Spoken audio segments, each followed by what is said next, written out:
Hi friends, it's chapter 13, Mr. Kermit. No one can stop the passage of time. I've tried. It can't be done. Case in point, every year in early October, Spirit Week comes along. It's like death and taxes. Actually, my 106-year-old grandfather is doing a better job at putting off death than I am at avoiding Spirit Week. There's only one word for it: inevitable. At the sight of the truck of the Oriental Trading, I head for the faculty lounge, fill the toilet bowl with coffee, and sit in a dark corner, steeling myself for what's ahead. My fellow teachers cast sympathetic glances in my general direction, but no one approaches me directly. They know there's nothing they can say. Already those South African air horns from Hades have begun to sound in the halls. Once the mother lode is passed out, the noise will be beyond imagination. When the cacophony starts, I resolve to close my eyes and dream of June, of early retirement, of life, of another life beyond these walls. I'll unwind, relax, maybe travel, avoiding South Africa, of course, and any other countries where vuvuzelas are part of the local culture. That's the only thing with half a chance of getting me through this. The thought that this Spirit Week, awful as it is, will be my last. I arrive at room 117 to find it empty. For a fleeting instant, I toy with the possibility that my dreams have come true, and every single one of the students is absent on the same day. Maybe they all give each other mono. That would mean I could miss Spirit Week altogether. The intercom interrupts that pleasant thought. Mr. Kermit, it's Bonnie Fox in the nurse's office. I've got Bernard Anderson here with me. The name doesn't ring a bell. Bernard? You know, the boy they call Barnstorm.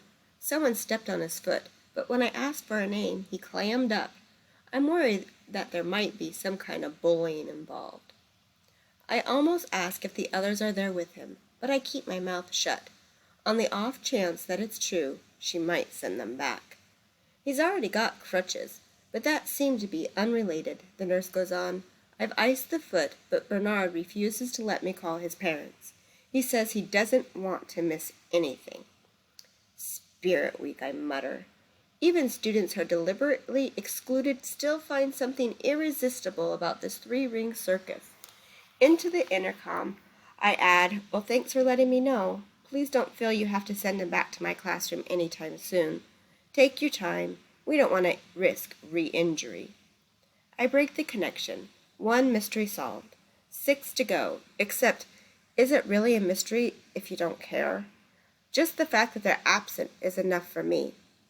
At that moment, the PA system crackles to life.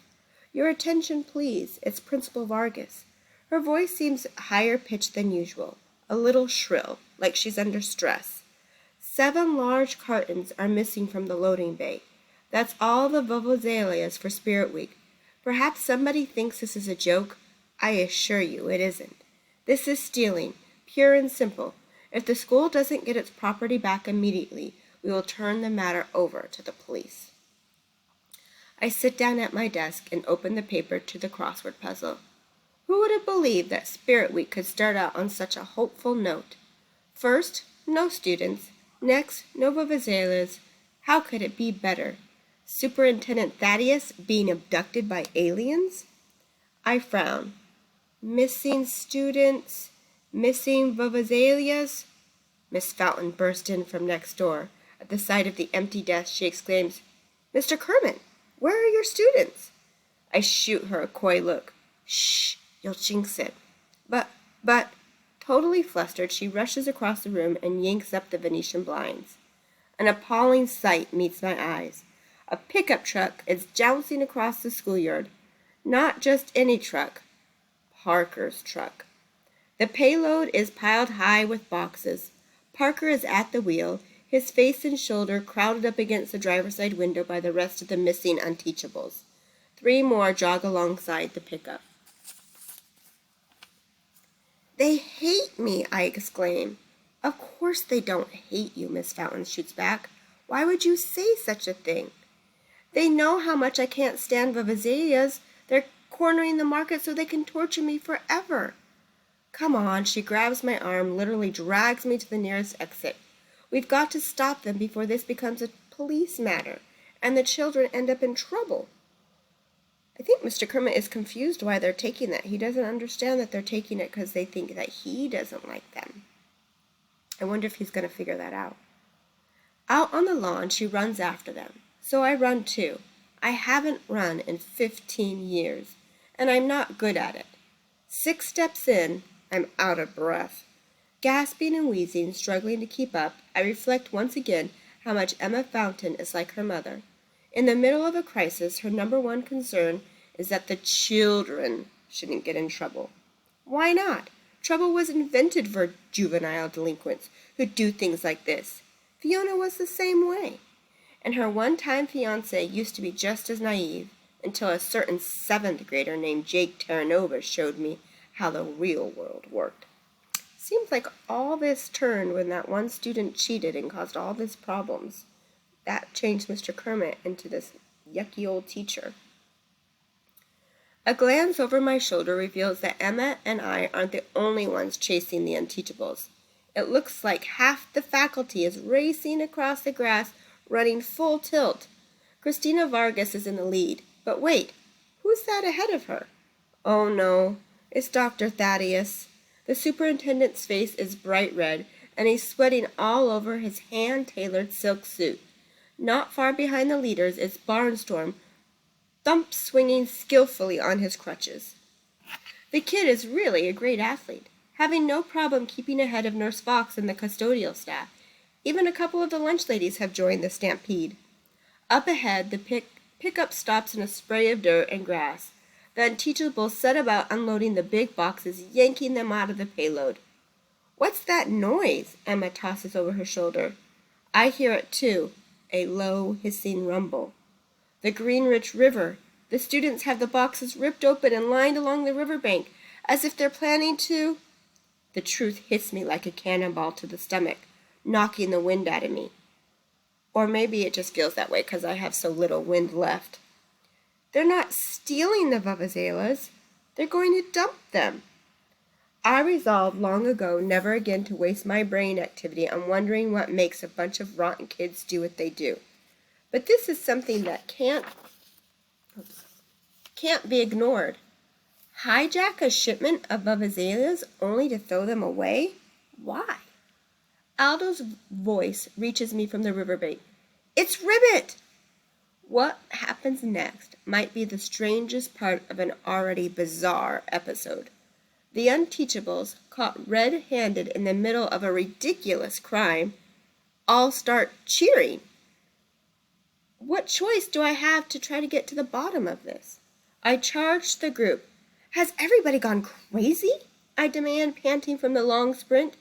What could possibly be the point of... And that's all the breath I have left.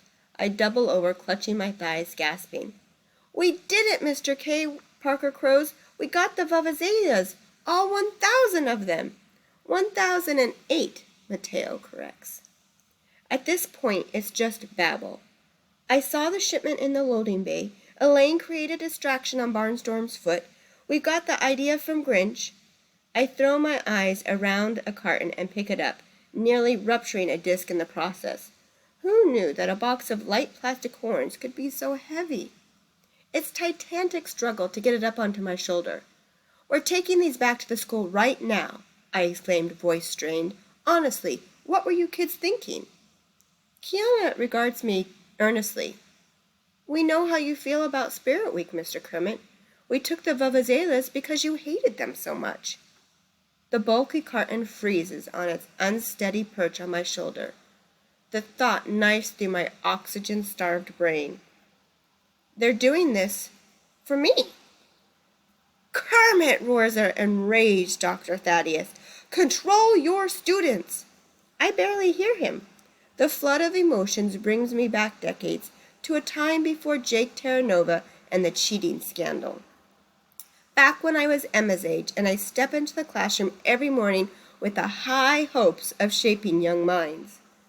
The mere memory of the teacher I used to be causes my posture to straighten, and that might explain why The giant box of azaleas overbalances.